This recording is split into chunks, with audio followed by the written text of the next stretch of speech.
À l'heure où le développement personnel célèbre les tableaux de visualisation comme des hôtels modernes de nos rêves les plus lumineux, il est temps de poser une question que peu osent formuler.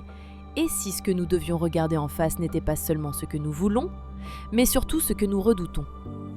Le tableau de vision est un collage inspirant d'objectifs, d'images idéales, de citations motivantes. Il trace le chemin de ce que nous voulons devenir. Mais le tableau de l'antivision, son jumeau sombre, mérite tout autant sa place dans notre quête de transformation. Ce n'est pas un appel au pessimisme, non. C'est un acte de lucidité.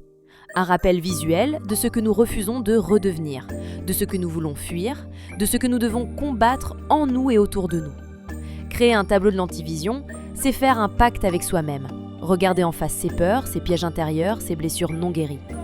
Ce tableau-là, au lieu d'images de plages paradisiaques et de réussites éclatantes, affiche les symboles de l'inaction, du sabotage, du vide, de la dépendance, de la colère, du doute.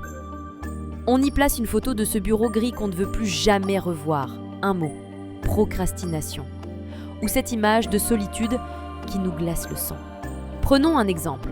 Marc, jeune cadre brillant, accumule les tableaux de vision depuis des années. Richesse, voyage, liberté.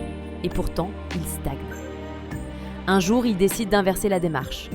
Sur son tableau de l'antivision, il colle les visages qui le vampirisent, les mots épuisement, fierté blessée, fausse reconnaissance, vide intérieur. Ce miroir inversé agit comme un électrochoc.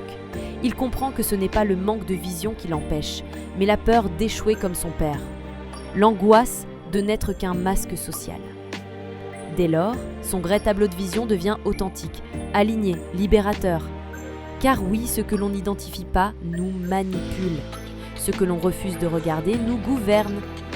Le tableau de l'antivision est une carte des zones à éviter, des parts d'ombre à transformer. Il ne s'agit pas de nourrir la peur, mais de lui retirer son pouvoir en la nommant.